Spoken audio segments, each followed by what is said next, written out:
오늘 하나님 말씀은 역대상 25장, 26장, 27장을 보도록 하겠습니다. 사무엘하에서 곧바로 우리 열왕기 상으로 넘어가지 않고 그 중간에 있는 말씀을 지금 살펴보고 있습니다.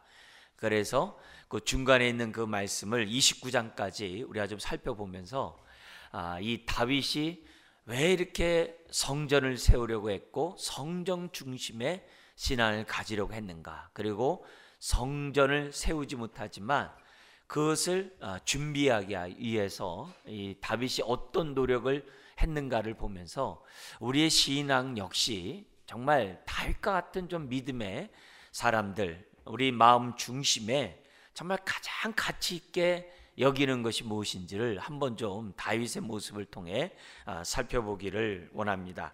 이제 그런 가운데 오늘은 이제 25장에서부터 지금 이제 27장에 나와 있는 내용을 잠시 보겠습니다. 먼저 오늘 이 말씀을 하기 전에 여러분의 강의 안에 있는 것처럼 정말 내가 가장 가치 있게 생각하는 게 정말 뭔가? 왜냐하면 저와 여러분들은 허물과 죄로 죽었던 자였어요. 목사인 저도 이 사실을 자꾸 잊어버릴 때가 있어요. 허물과 죄로 죽었던 우리를 살리셨다는 거예요. 우리가 예수 믿기 전에는 마음과 육신이 원하는 대로 살았던 자였거든요. 살아있다 하지만 죽은 자였다고요.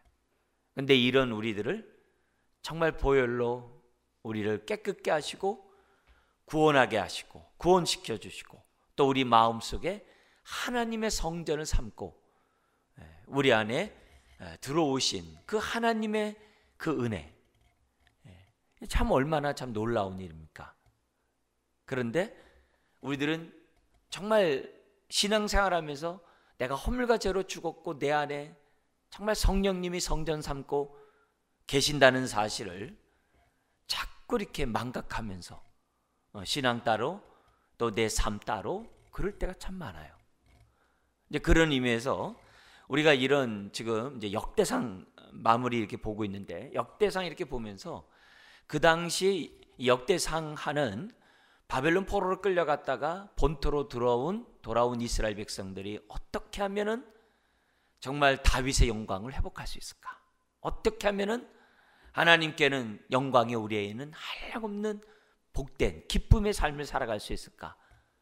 그 어떤 그런 목표를 가지고 기록된 것이 역대상하거든요.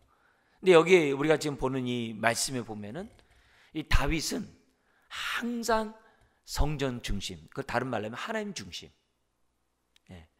정말 하나님 중심으로서 국가를 통치하려고 하고 개인적으로는 항상 하나님을 중심에 모시고 살고자 했다는 거죠.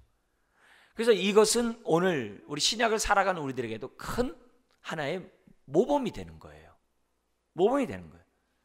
그래서 저와 여러분들이 정말 허물과 죄로 죽었던 우리들이 정말 내 마음과 육신이 원하는 대로 살던 우리들이 핏값으로 정말 주의 것이 됐잖아요. 그리고 하나님 우리를 성전 삼으셨잖아요.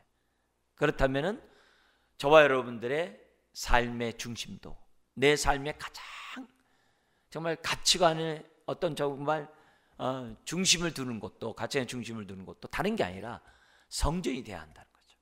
하나님 중심에 돼야 한다는 거죠. 입으로만 주여 주여 하는 게 아니라 정말 내가 하나님 중심의 삶을 살아야 한다는 거죠. 그래야 다윗의 영광이 오늘 우리들의 영광이 되는 거고, 그것이 예수님 안에 거하는 인생이 된다는 것을 잊어서는 안 돼요. 근데 자꾸 어떻게 돼요? 옛 생활대로, 육의 생각대로, 그건 사망인데 성령의 생각을 해야 되는데 자꾸 육의 생각을 하고, 마음과 육신이 원하는 대로 살면 사망인데 자꾸 마음과 육신이 원하는 대로 자꾸 그냥 살도록 내버려둔다는 거예요. 우리가 이 시간 주님 앞에 나와 말씀을 듣는 이유는 다른 게 아니거든요. 이 말씀을 통하여 다시 한번 하나님이 내 마음에 계시고 우리가 하나님의 뜻 가운데 살고자 내 뜻 버리고 내 마음 버리고 주님의 마음을 품는 가운데 살아가고자 말씀을 듣는 거거든요. 오늘 분명해요. 내 생각 내 마음대로 살다가 멸망이에요. 그러나 내 안에 계시는 성령님으로 말미암아 하나님의 말씀대로 살아가면 세상이 어떻게 하든지 간에 다윗 시대에는 주변에 있는 열국들이 정말 이스라엘을 침범하지 못하도록 하나님이 보호하시고, 하나님은 막아주실 뿐만 아니라 그들을 정복하게 하셨거든요. 오늘도 이 세상은 저와 여러분들을 얼마든지 정말 타락시키고 또 하나님의 은혜에서 떠나도록 어쨌든 공격하거든요. 이런 모습 속에서 내 중심에 성령의 등불이 꺼져가면, 성령을 소멸하면 우리는 육신의 정욕과 안목적의 이생의 자랑 가운데 다시 옛사람으로 살아갈 수밖에 없거든요. 그래서 우리가 사는 이 세상 속에서 우리들이 정말 어떻게든지 간에 하나님의 선하시고 기뻐하시고 온전한 뜻이 무엇인가 자꾸 분별하고, 그 뜻과 내 생각이 다르면 바꾸고, 정말 그 말씀과 정말 주님의 마음과 내 마음이 다르면 빨리빨리 바꾸고, 그러면서 저와 여러분들이 살아야 한다는 거죠. 그러기 위해서 우리가 이런 시간에 정말 주님 앞에 나온 거고, 왜냐하면 내가 너에게 이른 말이 영이요 생명이라 했거든요. 그래서 우리가 살 길은 주의 말씀에 따라서 하는 것밖에 없거든요. 우리는 세상에 나가면 세상 가치관이 우리를 얼마나 공격하는지 몰라요. 세상에서 공부를 하면 할수록 세상 가치관에 더 무장되는 것이 이 우리가 사는 이 세상이거든요. 하나님을 거역하고 하나님 앞에 범죄하고 하나님과 정말 대항하는 이런 세상 속에서 저와 여러분들이 살아가기 때문에 오늘 이런 말씀을 통해서 다시 한번 우리들이 잘 깨닫고, 이 세대를 본받는 게 아니라 내 안에 계시는 성령님이 깨닫게 하시는 하나님의 뜻 가운데 저와 여러분들이 살아가야 하는 거죠. 여러분, 저와 여러분들이 정말 성경을 믿고 이 성경에 따라서 살고자 정말 하나님 앞에 결단하고 각오하고 또 결단하고 각오하고 그렇게 사셔야 돼요. 그래서 항상 우리는 하나님의 말씀에 아주 능통하도록 해야 하는 거죠. 예수님 당시에 많은 서민들, 종교 지도자는 두말할 것도 없고 많은 서민들, 그 서민들이 정말 하나님의 말씀에 얼마나 능통했는지 예수님이 하신 말씀을 알아들어요. 저 꼴짝에 가서 얘기해도 일반 백성들이 예수님이 하신 말씀을 알아들어요. 어떤 거는 뭐냐면 너무 깊어서 어려워서 내가 잘 모르겠다, 이런 것들도 있지만 주님이 하시는 그 메시지를 알아들어요. 심지어 세례 요한의 설교를 사람들이 알아듣고 어떻게 돼요? 세례를 받아요. 이거는 너무나도 정말 놀라운 일이거든요. 심지어는 예수님이 전한 그 말씀을 사람들이 깨닫고 사람들이 인산인해가 돼가지고 몰려다니면서 정말 예수님이 모이는 곳에 사람들이 말씀을 듣고자 사람들이 몰려들었거든요. 마리아 같은 사람은 예수님 발 앞에 정말 바짝 떠고 서서 말씀을 듣고자 했다고 그러잖아요. 그러니까 그만큼 그 주님의 말씀에 대해서 사람들이 이해했다는 거예요. 이게 얼마나 그 수준 높은 이 신앙들을 갖고 있는지를 우리에게 보여주고 있거든요. 그래서 우리는 너무 못 미쳐요. 유대인들은 남자들 13살이고 여자들 12살만 되면 빛의 자녀라고 성인식을 하거든요. 그때부터 그들은 세상에 대해서 어떻게 돼요? 하나님의 말씀을 비칠 수 있는 그런 자격을 가졌다라고 그렇게 훈련시키거든요.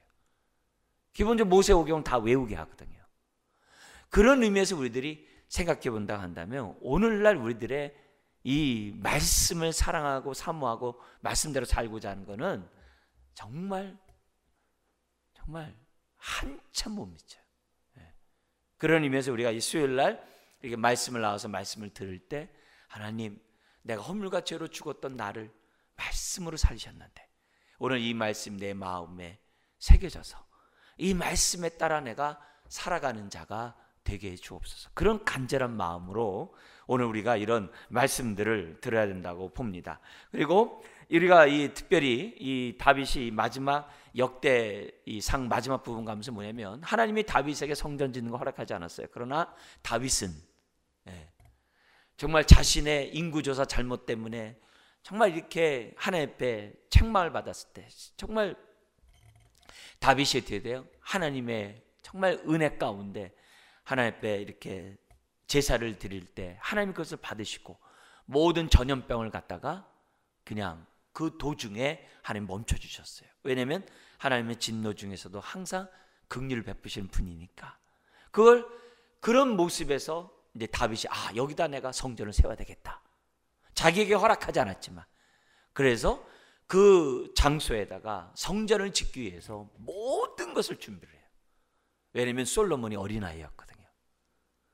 근데 성전 재료만 하는 것이 아니라 성전의 기능까지 다 미리 다윗이 다 직분을 임명하는 거예요.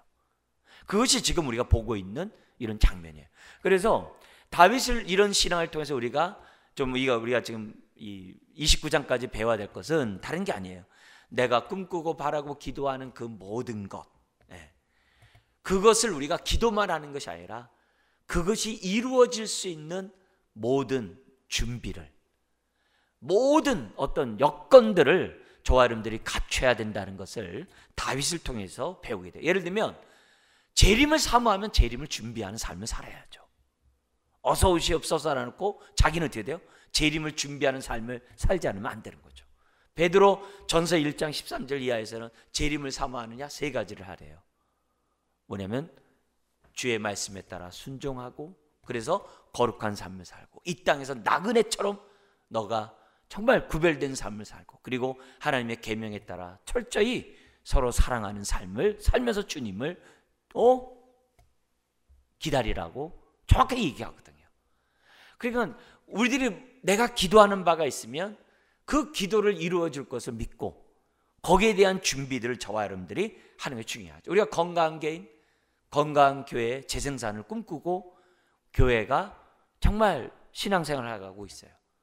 그러면 우리가 건강한 개인과 건강한 교회 재생산을 하려면 그걸 준비를 해야 되거든요. 준비를 해야 되겠네요. 우리 가정에 하나님의 천국에 임하도록 하려면 준비를 해야 되거든요. 노력을 해야 되거든요. 그런 노력들을 저와 여러분들이 정말 해야 되는데 어떻게 해야 되느냐? 다윗의 모습을 좀 본받으라 이거죠. 이제 그런 걸 우리들이 보게 되고 심지어는 이 다윗의 그 마지막 나와 있는 메시지를 보면은 다윗이 성정 중심의 신앙을 갖고 있다는 것을 우리는 배우게 돼요. 오늘 본문도 똑같아요. 오늘 우리가 보려고 하는 모습도 보면은 항상 다윗의 중심에는 성전이 있어요. 하나님이 있어요. 근데 다윗이 어디서 이런 지혜를 얻었을까? 그건 딴 데서 얻은 게 아니에요. 광야의 이스라엘의 우리 자기 조상들의 모습에서 모델을 삼은 거죠.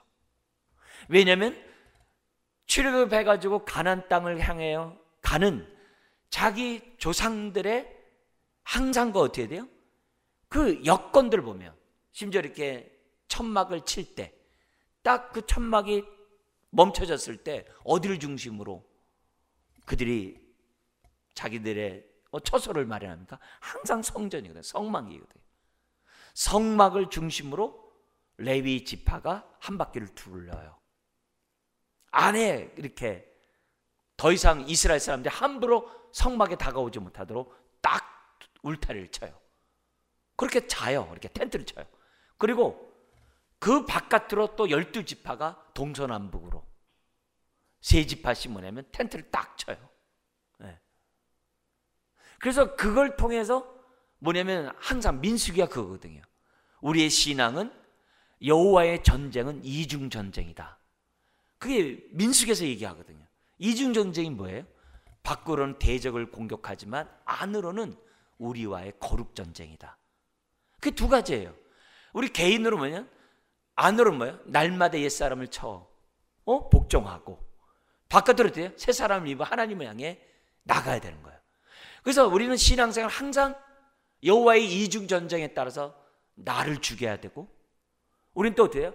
바깥으로 향하여 하나님의 뜻을 전하는 신앙생활을 해야 되거든요. 그러니까 광야에서 이스라엘이 진을 쳤던 그 모습이 다윗의 생각 속에 뭐예요? 이스라엘의 모델이 되어 있는 거예요.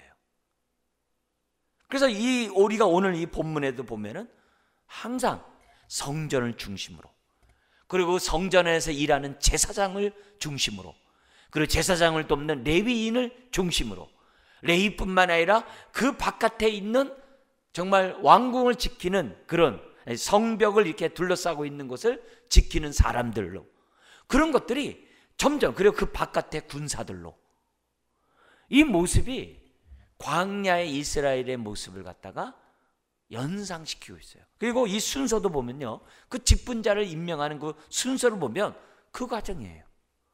그 과정으로 지금 역대상의 그 직분자들을 세우고 있다는 거예요. 그래서 이런 걸 보면서 다윗 중심은 그 중심에 성전이 있었구나. 오늘도 마찬가지죠. 두세 사람이 모인 곳에 내가 너와 함께하리라. 항상 뭐예요? 성전 중심에, 예수님 중심, 성전 중심이잖아요. 그런 생각을 저와 여러분들이 가져야 한다는 것을 지금 오늘 이런 이 역대상을 통해서 우리들에게 보여줍니다. 자, 그래서 우리 지난번에 우리가 이제 레위 사람들 제사장의 그런 직분이 24 반차를 따라 이렇게 했고 제비 뽑아서 이렇게 했다는 거, 그런 거 우리가 봤어요. 지금 그러면서 이제 계속 이어지고 있는데요. 25장을 보십시오. 여기 보면은 찬송을 맡은 사람을 임명을 합니다. 자, 근데 이 찬송을 갖다가 아무나 하지 않고 나름대로 어떻게 돼요? 그 레위 지파 가운데 이렇게 어느 자손들이 성가대를 해야 돼요. 성가대를 하는데 이 성가대를 하는 이 사람들이 정말 이렇게 애당초 태어날 때부터 노래를 잘하는 사람이 있는 반면에 훈련을 해가지고서 찬양을 잘하는 사람들도 있다고요. 근데 여기서는 뭐냐면은 훈련을 통해서, 찬양을 잘하는 사람들이 훈련을 통해서 자기의 그 가문에 따라서 성가대를 해야 한다는 것을 갖다가 지금 뭐냐면 25장에 보여주고 있어요. 그래서 우리 한번 잠깐 보면 이렇게 되어 있습니다. 자, 1절 우리 한번 25장 1절을 한번 읽겠습니다. 다윗이 군대 사령 지휘관들과 더불어 아삽과 헤만과 여두둔의 자손 중에서 구별하여 섬기게 하되 수금과 비파와 재금을 잡아 신령한 노래를 하게 하였으니 그 직무대로 일하는 자의 수요는 이러하니라. 그러니까 자손 가운데 이렇게 다른 직을 하는 사람들도 있는 반면에 어느 정도 뭐냐면은 성가대를 할 수 있는 그런 사람들을 갖다가 먼저 이렇게 선택했다는 거예요. 거기서 보면은 자손 중에 구별하여, 그러니까 다른 사람과 구별했다는 거죠. 구별하여 섬기게 했는데 수금과 비파와 재금을 잡아 신령한 노래를 할 수 있도록 성가대를 조직했다는 거예요. 그러면서 그 신령한 노래를 하는 사람이 세 사람이 나오잖아요. 거기요. 아삽과 여두둔과 헤만, 이게 다 레위 지파거든요. 이 레위 지파 가운데서 하나님 앞에 성가를 할 수 있는, 찬양할 수 있는 사람을 선택할 것을, 구별하여 선택할 것을 먼저 어떻게 돼요? 다윗은 딱 임명을 합니다. 그러면서 5절에 헤만이라는 사람은 이렇게 돼요. 이는 다 헤만의 아들들이니 나팔을 부는 자들이며 헤만은 하나님의 말씀을 가진 왕의 선견자라. 하나님이 헤만에게 14 아들과 3 딸을 주셨더라. 그러니까 헤만의 자녀가 성가대를 하는데 이 헤만은 또 어떤 일을 하냐면 선견자예요. 앞일을 내다보는 왕의 선견자로서의 그 직분을 하고 있는데 그의 자식들은 성가대를 통해서 하나님 앞에 했다는 거죠. 그러니까 이런 모습에서 우리들이 지금 1차적으로 우리가 봐야 될 것은 이 신앙생활하면서 우리 이 찬양의 중요함을 우리들이 좀 이렇게 1절 5절에 좀 살펴봤으면 좋겠고, 그리고 이런 찬양을 통해서 우리가 항상 알듯이 찬양을 통해서 하나님이 영광 받지만은 이 찬양을 통해서 하늘문이 열리거든요. 근데 하늘문만 열리는 것이 아니라 찬양을 하면은 함께 찬양하는 그 찬송소리를 듣는 사람이나 찬양하는 사람들이 마음이 열리게 돼 있어요. 이건 굉장히 중요한 거예요. 그래서 우리 하나님은 찬송 중에 거하신다라고 말씀하시거든요. 그래서 그런 의미에서 우리들이 정말 우리가 이 말씀과 함께 하나님 앞에 신령과 정말 진정으로 정말 찬양으로 올려드릴 수 있는 이런 모습들은 우리들이 뭐예요? 기도해야 될 제목이에요. 그래서 저는요, 우리 교회에 이런 뭔 일 있을 때마다 우리 주일학교 아이들을 자꾸 막 찬송시키고 막 이렇게 하잖아요. 사실 이런 의도 때문에 그러거든요. 왜냐면 어려서부터 뭐냐면 찬송의 그 훈련을 받은 자녀들은요, 나중에 하나님을 찬양하는데 훨씬 더 용이해요. 훨씬 더 용이해요.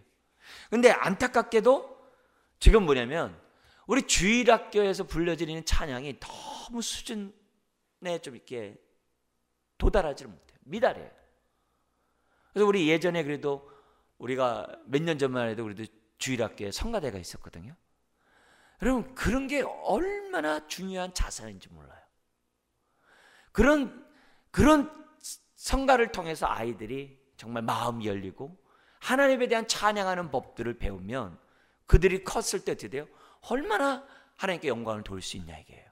이제 그런 의미에서 너무 안타까운 그런 부분들이 참 많아요. 그리고 제가 이 부활절과 우리 추수감사절, 그러니까 크리스마스 칸타타 이럴 때 뭐냐면 우리 성가대가 준비한 것을 갖다가 우리 가급적이면 우리 주일학교도 같이 와서 이렇게 참여하게 해요. 왜냐면 자꾸 보고 들어야 아이들 마음속에 꿈을 갖게 되거든요. 나도 했으면 좋겠다는 마음을 갖게 돼요. 그러면 어떻게 돼요? 거기에 따라 준비를 할 수 있는 거죠. 이거 실험을 해봤답니다. 새들을 갖다가 찍찍찍찍 여러 종류의 새를 갖다가 노래를 이렇게 흔히 잘하는 이 새들을 갖다 모아놨다는 거예요. 모아놨는데 그 새들 있잖아요. 너무나도 다양한 노래를 부른다는 거예요. 이렇게 녹음해서 이렇게 들어보면은 굉장히 다양하게 노래를 하더라는 거예요. 그러다가 노래를 잘하는 새를 갖다 격리시켜 가지고서 별도로 이렇게 그 새를 뒀다는 거예요. 아주 특별히 잘하는 그 새를 이게 격리시켜 놨대요. 근데 자기 노래밖에 못 하더래요.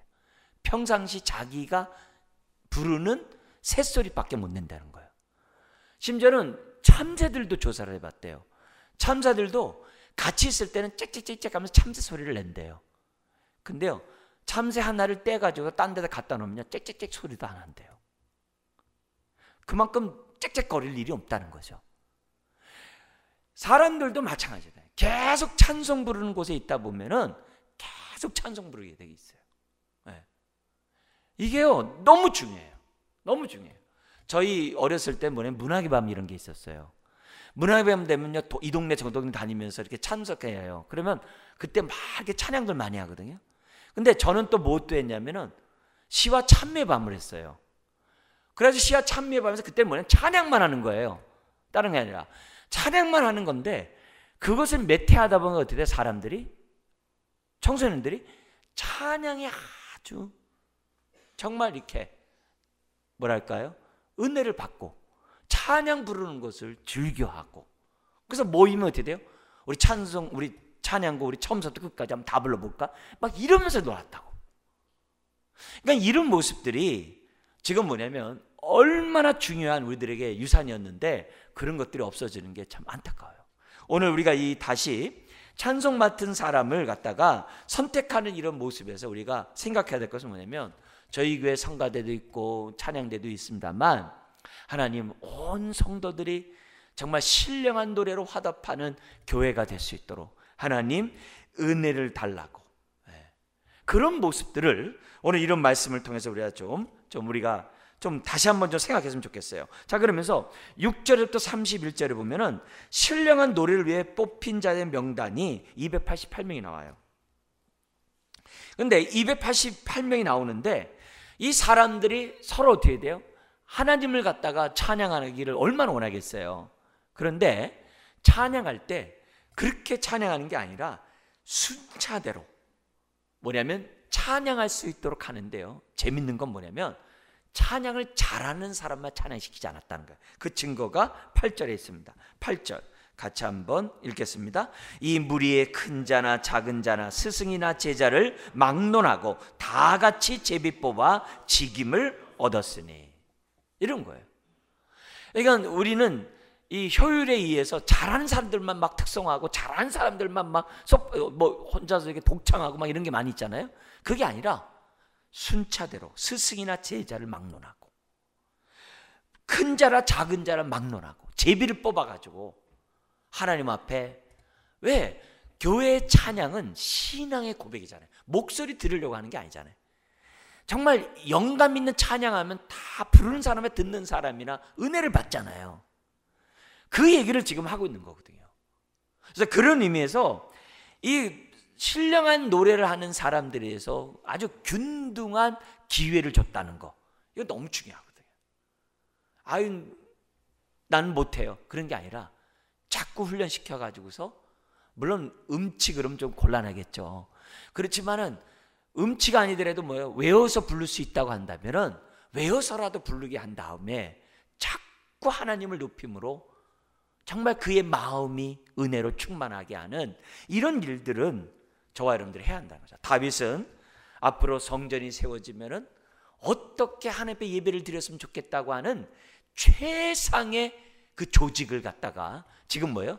미리 선택해서 훈련시키고 있다는 사실을, 그리고 준비한 가운데 훈련하고 있다는 사실을 저와 여러분들이 잊어서는 안 됩니다. 자, 그래서 이런 부분들이 또 7절도 한번 더 읽어볼까요? 다 같이 한번 읽겠습니다. 그들과 모든 형제 곧 여호와 찬송하기를 배워 익숙한 자의 수요가 288명이라.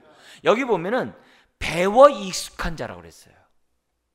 배워 익숙한 자라는 이런 모습들을 우리들이 정말 생각해가지고 그냥 좋아서 한다라는 것보다도 어떻게 하든지 그런 분위기 속에서 배워서 하나님을 찬양하도록, 그래서 익숙하게 만드는 것이 오늘 뭐예요? 우리들이 가져야 될 마음의 태도라고 볼 수 있는 거예요. 그래서 우리가 5월 달에 되면 가족이나 우리 부서 찬양하잖아요. 그거 이렇게 그냥 하지 말고 오늘 이 말씀처럼, 하나님, 나도 찬양하는 자로 주 앞에 서기를 원해요. 그런 기회를 내가 잘 활용해서 정말 하나님을 찬양하는 가정, 부서, 또 전도에 될 수 있도록 하나님 도와주세요. 이런 마음을 가지고 우리들이 자꾸 그런 모습, 그러니까 이런 의도 속에서 교회에서 그런 행사를 하고 있으니까 이런 모습들을 배우는 것이 굉장히 중요하다는 거죠. 그래서 잘 부르는 사람, 못 부르는 사람, 이게 중요한 게 아니라 정말 한 입에서 하나님을, 구원하신 하나님을 찬양하고자 하는 그런 마음으로 정말 표현하는 그런 기회들을 잘 샀으면 좋겠어요. 자, 그러면서 26장 넘어가 보세요. 여기 보면은 그렇게 성가대뿐만이 아니라 성전 문지기와 성전 곡간을 맡은 사람들, 그리고 그 외에 찬양 못하는 사람들 가운데서 어떤 그런 다른 직임이 주어지거든요. 그러니까 예외가 없어요. 1인 1사역이에요. 다시 한번요. 1인 무슨 사역이라고요? 1사역이에요. 한 사람도 하나님의 구원에는요, 은사가 포함되어 있어요. 하나님의 구원에는 하나님의 은사가 포함되어 있어요. 그래서 그 은사에 따라서 지금 뭐냐면 다윗이 예외가 없이 다 직분을 맡겨요. 자, 그런 가운데 1절에서 19절 성전 문지기를 누구에게 맡기냐면 1절에 고라 사람들의 문지기 반들은, 이렇게 반차를 쫓는다고 그러잖아요. 그 반들은 이러하니라 하면서 설명을 하는데, 우리 내용의 이름들이 많기 때문에 그냥 우리 넘어가도록 할게요. 그러면서 거기 보면 1절부터 3절에 보면 아삽 가문 중에 누가 성전문을 지키고 이렇게 돼 있어요. 근데 주목해 봐야 될 인물 중에 뭐냐면 4절 8절에 보면요, 오벳 에돔이라는 사람이 등장해요. 오벳 에돔 어디서 봤죠? 블레셋에서 법 깨울 때, 남들이 안 보려고 했을 때 그 집에서 정말 잘 간수할 때 하나님이 그 가문에 복을 줬잖아요. 특별히 자식을 많이 줬잖아요. 여기 보니까 자식이 많은 이유가 있어요. 네. 거기 보니까는 우리 그 8절 같이 한번 읽겠습니다. 8절이요. 이는 다 오벳에돔의 자손이라. 그들과 그의 아들들과 그의 형제들은 다 능력이 있어 그 직무를 잘하는 자이니 오벳에돔에게서 난 자가 62명이며, 이 62명이 다 뭐예요? 성전 문지기로서 하나님을 섬기는 거예요. 근데 그 앞에 1절에 아삽의 가문 중에 고레 아들이 있었죠. 아까 아삽 가문에 성가대가 있었잖아요. 근데 성가대가 아닌 사람들 가운데서는 또 누가요? 성전 문지기를 지켰다는 거예요. 그죠? 그렇게 했다는 거예요. 자, 그러면서 여기 12절도 역시 있습니다만 12절 13절 같이 한번 읽겠습니다. 이상은 다 문지기의 반장으로서 그 형제처럼 직임을 얻어 여호와의 성전에서 섬기는 자들이라. 강문을 지키기 위하여 그의 조상의 가문을 따라 대소를 막론하고 다 제비 뽑혔으니. 이 제비 뽑는 거는 하나님의 주권을 인정하는 신앙이에요. 하나님이 간섭하시고 역사하는 것을 믿고 맡긴다는 의미가 제비 뽑는 거예요. 제비 뽑는 거예요. 그래서 이런 것들을 통해서 어떻게 돼요? 월권이나 마찰이나 편애가 없도록 한 거예요. 나는 이때 하고 싶고 난 저때. 그게 아니에요. 제비 뽑아서 공평하게 원망과 불평이 없도록 정확하게 제비를 뽑는 거예요. 심지어 동서남북을 지을 사람들도 다 뭐예요? 제비 뽑아서 섬길 수 있도록 그런 것들을 해준 것을 봐요. 자, 근데 여기서 보면은 하나님이 이것을 맡길 때 그냥 맡기는 게 아니라 감당할 수 있는 능력을 주시고 맡긴다는 거예요. 그게 어디 있냐면은 아까 읽었던 8절이에요. 거기 보면 이들은 다 오베돔의 자손이라. 그들과 그의 아들들과 그의 형제들은 다 뭐요? 능력이 있어 직무를 잘하는. 그래서 다시 한번 아까랑 연결해서요. 하나님의 구원에는 뭐가 있어요? 은사가 있다고 그랬어요. 은사를 주실 때에는 뭐예요? 감당할 능력 또한 주신다는 것이 성경 원리예요. 제가 목사예요. 하나님 저를 목사로 불렀을 때 뭐예요? 목사로서 감당할 수 있는 뭘 주는 거예요? 능력을 주는 거예요. 저를 구원했을 때 목사로 부르셨겠죠. 부르실 뿐만 아니라 그것을 감당할 능력을 주신다는 거예요. 그걸 기본적으로 저와 여러분들이 믿으셔야 돼요. 여러분들이 교회에서 직분을 받았어요. 그럼요, 그 직분을 감당할 수 있는 능력을 주신다는 거예요. 그래서 베드로전서 4장에서 뭐냐면 너가 말씀을 전하느냐? 하나님이 공급하시는 것처럼 알아.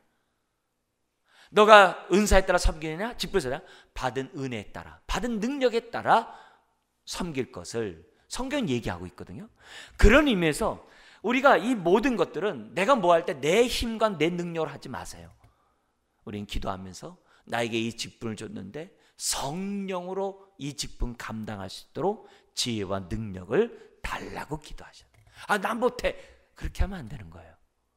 나에게 직분을 줬을 때는 감당할 수 있는 지혜와 능력을 같이 주신다는 사실을 잊지 말고 다윗처럼 어떻게 돼요? 능숙하도록, 익숙하도록, 지금 아까 여기 성가대처럼 익숙하도록 자꾸 훈련하는 거예요. 그래서 나중에는 하나님의 뜻 안에서 나올 수 있도록 하는 것이 굉장히 중요해요. 그러면서 여기서 우리가 25장과 26장에서 알아야 될 것은 뭐냐면 여러분, 직분에는 차별이 없어요. 직분에는 계급이 없어요. 직분에는 경중이 없어요. 모든 것이 다 뭐예요? 소중하고 귀하다는 사실을 저와 여러분들은 잊지 말고 은사에 따라서 하나님이 섬기겠다는 것을 잊지 말고 우리들이 신앙생활하는 거죠. 자, 그러면서 성전 문지기 얘기한 다음에 여기 그 오베데돔의 가정에 복 주셨던 그 하나님은 여전히 오늘 우리들의 삶 속에서 오베데돔과 같은 신앙을 가지면 복 주신다는 것을 우리가 잊지 않았으면 좋겠습니다. 자, 그러면서 20절에서 28절에 보면은 여호와의 전에 곡간지기와 성물의 곡간지기가 기록되어 있습니다. 자, 근데 이들에게 이 곡간을 맡기는데 여기 보면은 그 곡간과도 뭐가 있냐면 성전에서 노획한 것들 있잖아요. 그 하늘에 받쳐진 노획물들 있잖아요. 그런 것들까지도 다 관리하는 그런 것이 총괄하는 그 모습이 지금 뭐냐면 20에서 28절 나옵니다. 자, 먼저 20절 그 다음에 26절 두 절을 한번 읽겠습니다. 레위 사람 중에 아이야는 하나님의 전 곡간과 성물 곡간을 맡았으며 26절 이 슬로뭇과 그의 형제는 성물의 모든 곡간을 맡았으니 곧 다윗 왕과 가문의 우두머리와 천부장과 백부장과 군대의 모든 지휘관이 구별하여 드린 성물이라. 이런 모든 것들을 갖다 철저히 관리해요. 왜 그랬을까요? 여러분, 모든 것은 다 주님 거예요. 아멘. 나의 모든 건 다 주의 것이에요. 그렇기 때문에 우리는 어떻게 돼요? 주님 뜻대로 관리를 해야 한다는 거예요. 그래서 나온 것이 뭐냐면 청지기 정신이에요. 내 인생, 내 시간, 내 능력, 내 물질 모든 게 다 주의 것이에요. 그래서 우리는 주의 것이라는 고백을 11절 통해서 했어요. 그러면 10의 9 또한 어떻게 돼요? 주님 뜻대로 쓸 수 있도록 저와 여러분들이 항상 생각해야 한다는 것을 우리에게 보여주는 거예요. 그래서 이 사람들은 정말 아주 그 명령에 따라 하나님의 뜻 가운데 청지기 정신으로 잘 관리했던 것을 우리들에게 이제 보여주는 거예요. 그래서 여러분 여기서 보면 다윗은 전쟁에서 노획물도 정말 하나님의 뜻대로 쓰고자 지금 맡겼잖아요. 이 얘기는 뭐냐면 오늘 우리들의 신앙도 똑같아요. 우리가 살다 보면 때로는 어때요? 불로소득도 있을 수 있어요. 여러분 나름대로 불로소득이 있을 때 결정하셔야 돼요. 불로소득이 있을 때 뭐냐면 이거 이제 나를 위해 써야 되겠다, 그렇게 생각 들어가면 안 돼요. 불로소득이 있을 때는 왜 하나님 불로소득을 주셨지? 왜 다른 때보다 이렇게 많이 주시지? 생각하셔야 돼요. 그리고 그걸 놓고 하나님께 기도해야 돼요. 하나님, 이걸 내가 어떻게 쓰는 것이 하나님 기뻐하십니까? 기도하셔야 돼요. 그렇지 않고 내가 지금 막 이렇게 복 받았네, 내가 이걸 가지고 내가 뭐하고 그렇게 하지 마셔야 돼요. 항상 하나님이 나에게 맡길 때는 뜻이 있는 거거든요. 나에게 선한 청지기로서 내가 그것이 어떻게 쓰여지는지를 생각하는 마음의 자세를 갖는 것이 중요하다는 거죠. 자, 그러면서 29절 32절에는 뭐냐면 이렇게 성가대도 안 하고 제사일도 안 하고 심지어 곡간도 안 지키고 이런 또 다른 또 레위 사람도 있을 거 아니에요? 1인 1사역을 해야 되니까 그런 사람들에게 뭐냐면은 다른 일반 행정과 재판과 백성을 다스리는 직무를 주었다라고 얘기를 하고 있어요. 자, 여기 보면은 29절 한번 읽겠습니다. 이스라엘 자손 중에 그나냐와 그의 아들들은 성전 밖에서 이스라엘을 다스리는 관원과 재판관이 되었고, 레위 지파 가운데 어떤 사람은요 또 성경을 가르치는 사람으로서 또 쓰임 받기도 해요. 여러 가지 일들을, 또 농사를 짓고 이런 일들도 하는 사람들도 있어요. 여러 가지 다양하게 있습니다만 어쨌든 어느 한 사람도 예외 없이 일을 갖다가 잘했다는 거예요. 그러니 다윗이 얼마나 식견이 넓은 거예요. 그런 일이 필요하다는 것도 알고 있고 거기에 맞는 사람들을 적재적소에게 배치하는 그 지혜가 얼마나 놀라워요. 그러니까 이런 모습을 갖고 있으니까 이스라엘이라는 나라가 굉장히 견고하게 서갔던 것을 우리는 알 수가 있다는 겁니다. 자, 32절 우리하고 20 한번 넘기겠습니다. 32절 한번 읽겠습니다. 그의 형제 중 2700명이 다 용사하여 가문의 우두머리라 다윗 왕이 그들로 르벤과 갓과 므낫세의 반지파를 주관하여 하나님의 모든 일과 왕을 다스리게 하였더라. 이게 이제 헤브론 자손 가운데 종족별로 이렇게 나눈 그런 이제 부분들입니다. 자, 여기서 중요한 부분들은 뭐냐면은 모든 직분은 다 하나님께로 받고 이 모든 사람은 왕의 일을 다스리게 돼 있다 그랬잖아요. 왕 밑에 있어야 된다 그랬잖아요. 이 모습은 뭐냐면 반대로 뭐냐면 보이지 않는 하나님을 우리가 어떻게 하나님을 섬기느냐, 왕을 섬김으로 보이지 않는 하나님을 섬긴다는 그 의미가 이런 단어 속에 이제 포함되어 있어요. 자, 그 다음에 27장을 넘어가 보세요. 여기 보면 뭐냐면 모든 가문의 우두머리와 관원들, 또 각 지파의 관할자들, 또 왕의 재산을 맡는 그런 사람으로 이렇게 구조가 되어 있는데요. 여기 보세요. 이미 이제 레위 지파가 이제 됐으니까 군대 조직에 대해서 얘기를 해요. 또 그 바깥에. 왜냐면은 이 성전 중심으로 레위 사람이고 그 바깥에 12지파가 있었잖아요. 그런 것처럼 군대 조직에 대해서도 또 얘기를 합니다. 어떻게 얘기하냐면 1절 같이 한번 읽겠습니다. 이스라엘 자손의 모든 가문의 우두머리와 천부장과 백부장과 왕을 섬기는 관원들이 그들의 숫자대로 반이 나뉘었니 각 반열이 24,000명씩이라 1년 동안 달마다 들어가며 나왔으니. 그러니까 이 군인들도 이렇게 막 돌리는 거죠. 여기 성전에 근무했다가 또 외곽에 근무했다가 이렇게 돌리면서 이 군대 조직을 갖다가 아주 원활하게 했던 이런 모습을 얘기를 합니다. 그러니까 이런 것 속에서도 뭐냐면 다 균등하게. 그래서 군대에서도 그러잖아요. 어느 꿀보직이만 있게 하지 않잖아요. 뭐 2년에 한 번씩 다 이렇게 돌리잖아요. 그런 것처럼 지금 뭐냐면 24,000명씩 군대 조직을 갖다가 돌렸다는 것을 이렇게 보여줘요. 자, 근데 여기서 중요한 게 뭐냐면은 1절에 뭐라고 되어 있냐면 이스라엘 자손의 모든 가문의 우두머리라고 했어요. 여기서 우리가 알아야 될 것은 뭐냐면은 지금 이스라엘이 뭐냐면 사실 이게 통일 왕국이잖아요. 유다와 베냐민 지파와 저 북이스라엘 10개의 지파가 늘 싸우잖아요. 그래서 다윗 시대에 반란이 많았잖아요. 근데 여기 27장에 나와 있는 그 메시지를 보면 어떻게 돼요? 그 모든 지파의 어떻게 돼요? 우두머리들이 다 이스라엘을 떠받치는데 다 쓰임받고 있다는 거예요.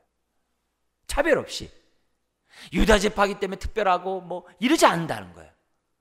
베냐민 지파나 저희 르벤 지파이나 다 균등하게 성전에 와서 정말 하나님을 섬길 수 있도록 기회도 주고 다시 자기 고향으로 가가지고서 또 섬길 수 있도록 하고, 그러니까 여러 가지 일들을 다 한다. 그래서 여기 이스라엘 자손의 모든 가문에서 통일 이스라엘 왕국이 지금 든든히 하나님의 은혜 가운데 이루어져 가고 있다는 것을 지금 뭐예요?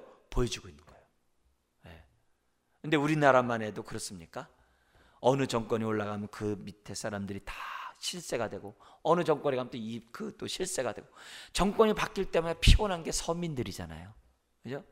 이제 이런 모습에 갖고 있는데 거기서 그렇지 않다는 거예요.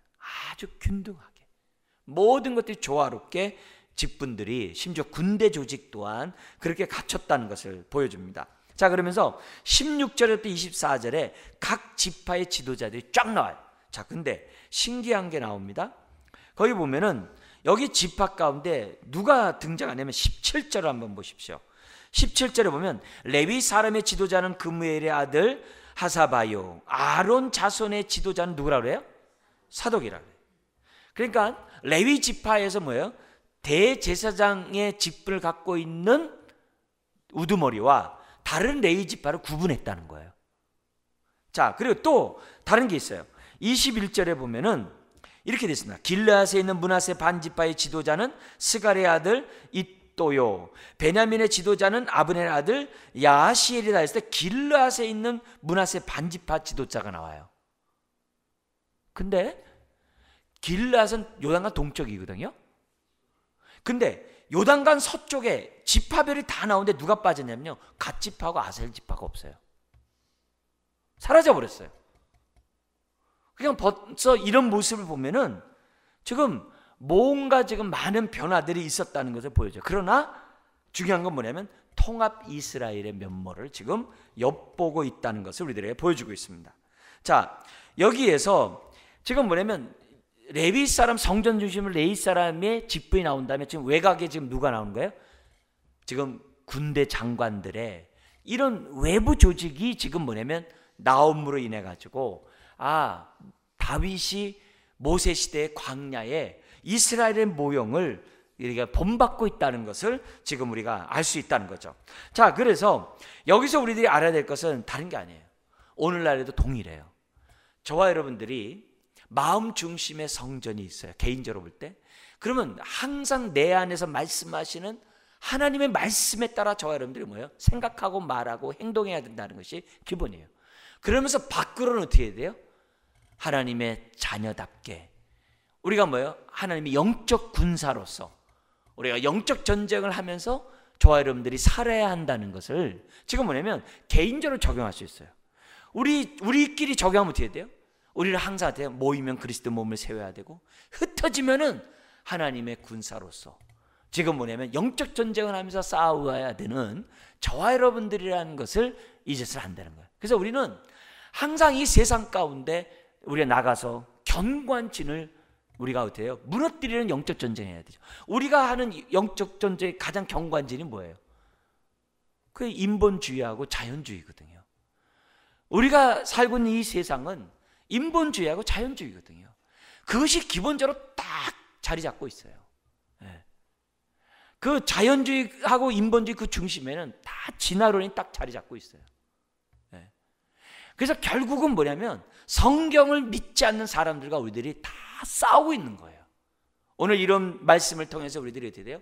하나님 말씀을 무장한다면 우리가 어떻게 돼요? 신본주의로 살죠. 이 자연은 우연히 생긴 게 아니라 하나님이 창조했다고 우리는 믿죠. 그런 생각으로 저와 여러분들이 어떻게 돼요? 우리가 뭐예요? 영적 전쟁하면서 살아야 되는 거거든요. 세상 사람들은 이미 인본주의하고 자연주의로 꽝 무장되니까. 우리도 과거엔 그랬던 사람들이거든요. 그랬던 우리들이기 때문에 우리들이 모일 때는 그리스도 몸을 세워서 하나님의 정신을 무장하고 나가서는 어떻게 돼요? 견고한 진을 파는 우리가 뭐예요? 영적 전쟁하는 사람이 돼야 한다는 거죠.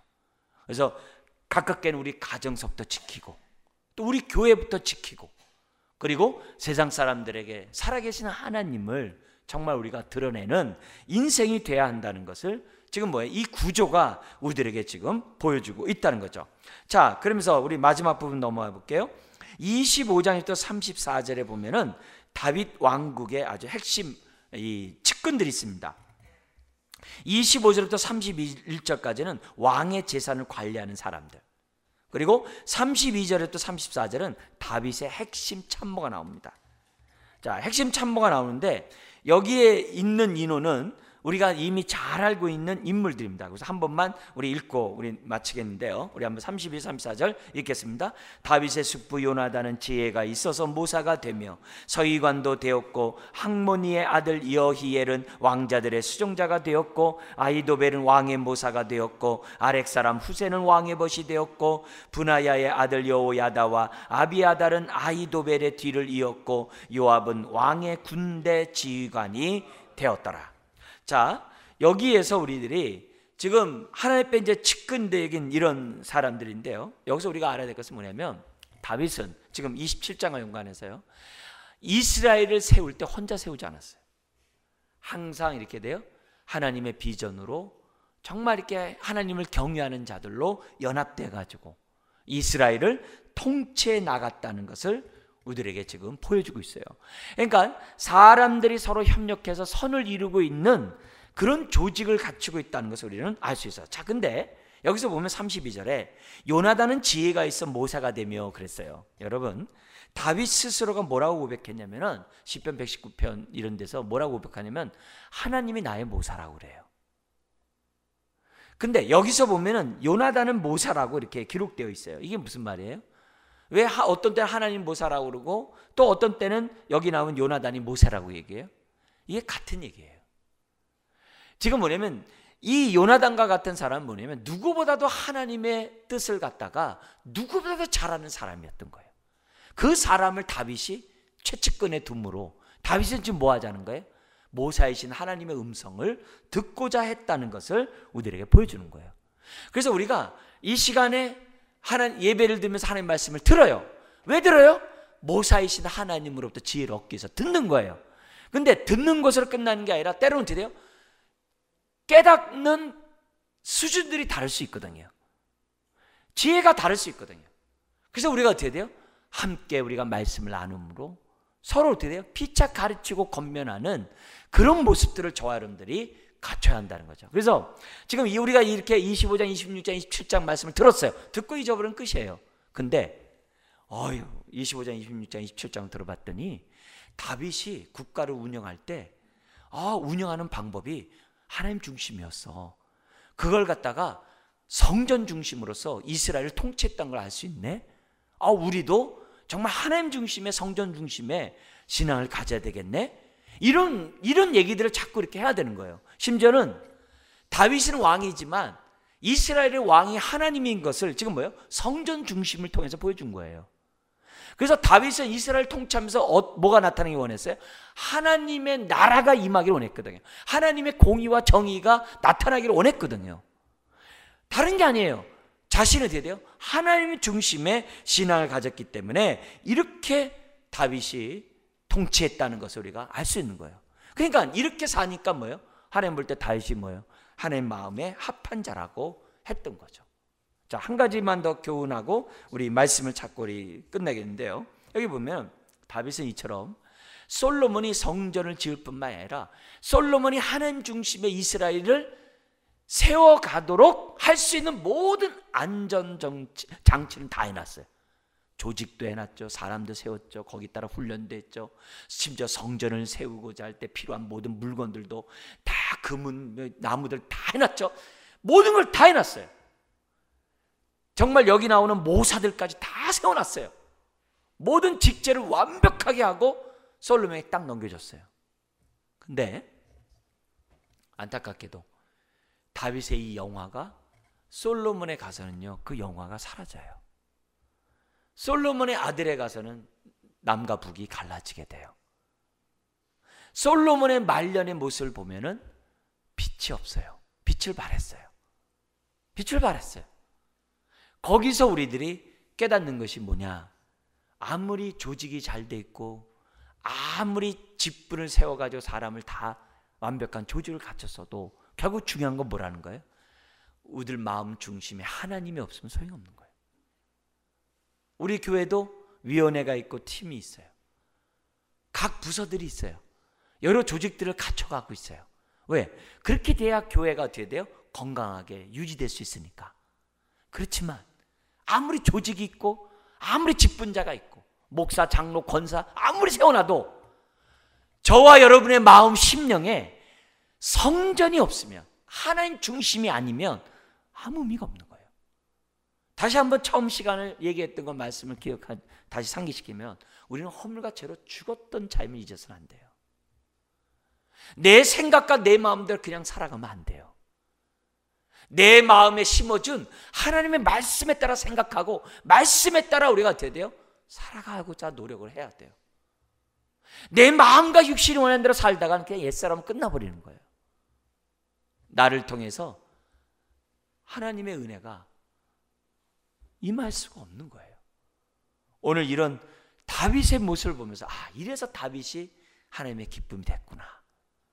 솔로몬이 다 가졌어도 그 중심이 하나님 두기를 싫어하고 우상 숭배를 하고 있으니 어찌 하나님의 영광을 볼 수 있겠어요? 그건 안 되는 거거든요. 오늘 저와 여러분들 다시 한번 내 안에 성전 삼으신 주님께 웬 은혜인가? 웬 축복인가? 주여, 허물과 죄로 죽었던 나, 영이요 생명의 말씀에 따라 살아가는 자 되게 해 주옵소서. 우리 인생뿐만 아니라 우리 가정을, 우리 교회를 하나님 긍휼히 여겨 주옵소서. 우리 다시 한번 정말 하나님 앞에 다시 한번 결단 기도하는 이 밤 되기를 주의 이름으로 축원합니다. 기도하겠습니다.